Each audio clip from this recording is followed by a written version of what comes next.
నీకసలు బుద్ధుందా? నీ వయసేంటి, నీ మాటలేంటి? జీవితాంతం బ్రహ్మచారిగా ఉండడమేంటే? అవు నేను బి జయలలిత మేడం లెక్క బ్రహ్మచారిగా ఉంటా, రాష్ట్రానికి సీఎం అవుతా. బ్రహ్మచారిగా ఉన్నంత మాత్రం రాష్ట్రానికి సీఎం ఎలా అవుతారే? మరి జయలలిత మేడం అయింది కదా. నీ బొంద, ఆవిడ సీఎం అయిందని అందరూ అవరే? గట్లనా? గట్లయితే వాజ్పేయి సార్ లెక్క పిఎం అవుతా. అయ్యో దేవుడా, నీకెలా చెప్పాలో అర్థం కావట్లేదే. అయినా బ్రహ్మచారిగా ఉండిపోవాలని నీకెందుకు అనిపించిందే? నీకోసమే మామా.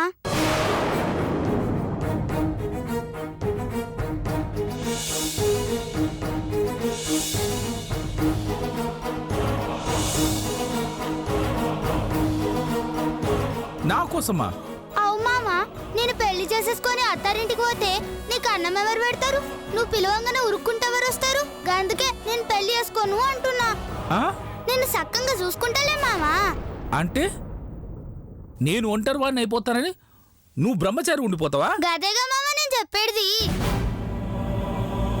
నీ చిన్ని మనసులో ఇంత పెద్ద ఆలోచన ఉందని నేను అస్సలు అనుకోలేదమ్మా. అయినా నేను ఎన్నాళ్ళుంటాను చెప్పు నా కోసం? నేను ముసల్దాన్ని అయ్యే వరకు నువ్వు ఉంటావు, గిట్లానే మిషన్ కుడతావు, నన్ను స్కూల్కి పంపిస్తావు, ఇగో గిట్లా తప్పిస్తావు, గిట్లానే తిడతావు. నువ్వు ముసల్దాన్ని అయ్యే వరకు చదువుకుంటూనే ఉంటావా?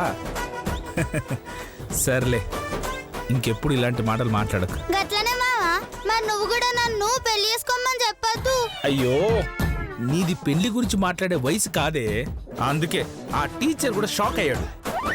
ఇంకెప్పుడైనా ఎవరైనా నువ్వు పెద్దయ్యాకేమవుతావో అని అడిగితే డాక్టర్నో, యాక్టర్నో, ఇంజనీర్ అవుతానని చెప్పు. అంతేగాని బ్రహ్మచారిని అవుతానని మాత్రం చెప్పుకో. గదేంది, నేను అయ్యేది గదే కదా. ఏదవ జన్మ. ఇంకొకసారి బ్రహ్మచారి అనే మాట నీ నోట విన్నానో. ఏం చేస్తావు మామా? ఏం చేస్తావు? చంపుతావు. చంపు మామా, నిన్ను విడిచిపెట్టి పోయే కంటే నీ చేతుల్లో సావడమే మంచిది.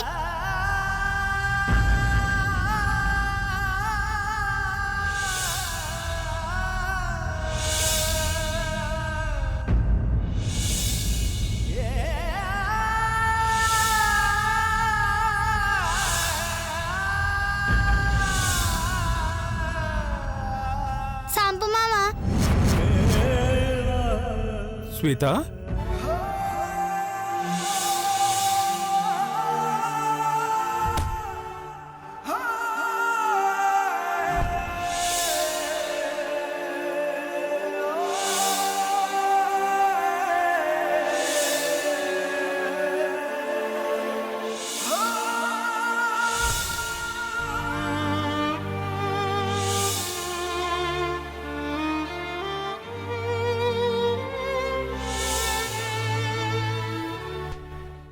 అబ్బో అక్క, నువ్వంటే పండుకెంత గౌరవము. ఏ అక్క, కూర బాలేదా? దాని మొహంలా ఉంది. ఏ అంత సండాలంగా ఉందా? చెండాలమా, చూసారు అత్తయ్య గారు ఎలా ఉంటుందో. వదిలేవే, నిజాలు కొంచెం బాధగానే ఉంటాయి. మనిషి అనేవాడెవడు ఈ కూర తినరు. అందుకేననుకుంటా నీకు పెట్టింది. అంటే నేను మనిషిని కాదా? కాస్త ఖర్చు అవుతుంది. ఎందుకు? మనిషో కాదో చెప్పనీకి. ఏం అవసరం లేదు. సరే అక్క, ఈ కూర మన ఇద్దరం షేర్ చేసుకుందాం. ముందు నేను తింటా, మిగిలింది నువ్వు తిను. అమ్మా, నా కూతురు అనిపించుకున్నావే. అవునవును, అది దేశాన్ని ఉద్ధరించే పని చేసింది. దానికి నువ్వు తెగ ఫీల్ అయిపోతున్నావు. నీ మొహం సంతకల్లా. సరే అక్క, ముందు నువ్వే తిను. గట్లెట్లిస్తావు? నీకు ఆకలి కాదా? నీకు కడుపు లేదా? అయ్యో కడుపు అంటే ఆ కడుపు కాదే. మరి అయ్యో, నీకన్నీ వెధవడవుట్లే. నోరు మూసుకొని చూడు. తింటే ఇద్దరు సరిసగం తినుండ్రి, లేకుంటే నువ్వు మూసుకొని మీ అమ్మ పెట్టిన గడ్డి తిను. గంతేగాని నిన్ను ముందు తింటా, ముందు పడుతానంటే బొక్కలు ముక్కలు అవుతాయి బిడ్డ. ఏయ్, అది నా చెల్లి. అయితే ఏంది, నువ్వు దాన్ని కొన్నవా? మూసుకొని ముగ్గురు తిందా పట్టండి. ముగ్గురా? ఏయ్, అటు తిప్పి ఇటు తిప్పి భలే ఫిట్టింగ్ పెట్టావే. ముగ్గురేంటి, నీకు అన్నం లేదా? లేదు. మరి ఆ బాక్స్ ఏంటి? అబ్బా భలే అడిగేవే. ఇది ఇది టిఫిన్ బాక్స్. అన్నం మర్చిపోయి వచ్చిన. ఇది సామాన్యురాలు కాదత్తయ్య గారు, వీరముదురు. దిగొచ్చింది వీరముద్దురు.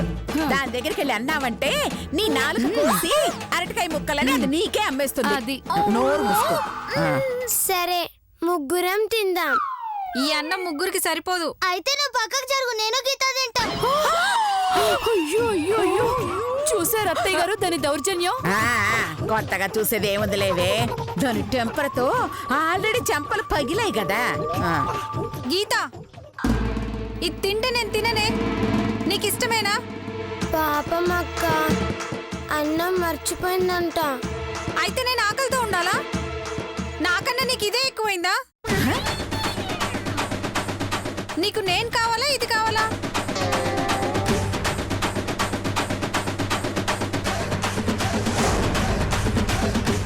నువ్వే కావాలక్క. అయితే మనిద్దరమే తినాలి. అలాగే అక్క. సరే పోండి, మీకు అన్నం కావాలంటే వండుకుంటారు, అదే నేనైతే దండుకుంటా.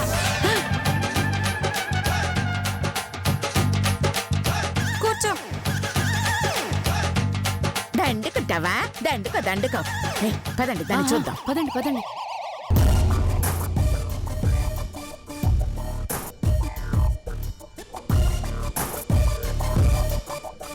అమ్మయ్యా, మంచిగా చేతులు కడుక్కొని కుమ్మేద్దాం. దండుకుంటావు దండుకుంటావు ఉండు.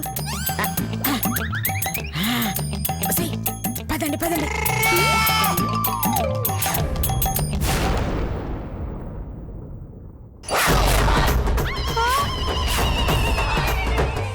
బాక్స్ ఏది?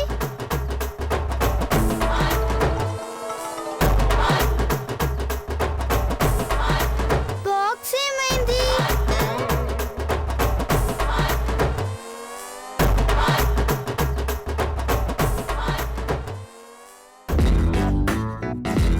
ఏ గీత, అక్కడ నా అన్నం బాక్స్ పెట్టినా చూసినావా? అదేంటి ఈ రోజు అన్నం బాక్స్ తేలేదని చెప్పావుగా? అది అంటే అన్నం బాక్స్ లో టిఫిన్ పెట్టుకొచ్చినాలే.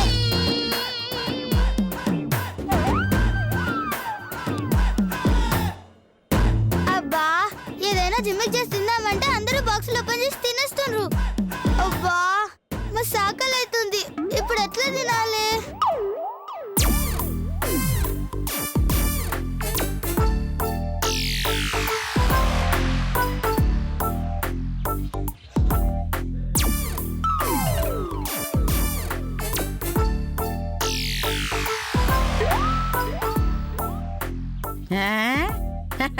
ఏంటమ్మా, లంచ్ బాక్స్ మర్చిపోయి వచ్చావా? పర్వాలేదులే, మేము తీసుకొచ్చాం. కాకపోతే కొంచెం ఖర్చు అవుతుంది. ఖర్చు అయితా? ఏంది, అన్నం అవుతుండ్రా? ఏ పొద్దున నువ్వు ఇడ్లీలు అమ్మగాలింది, నేను అన్నం అమ్మకూడదా? ఓ, అర్థమైంది. ఎంత? 100.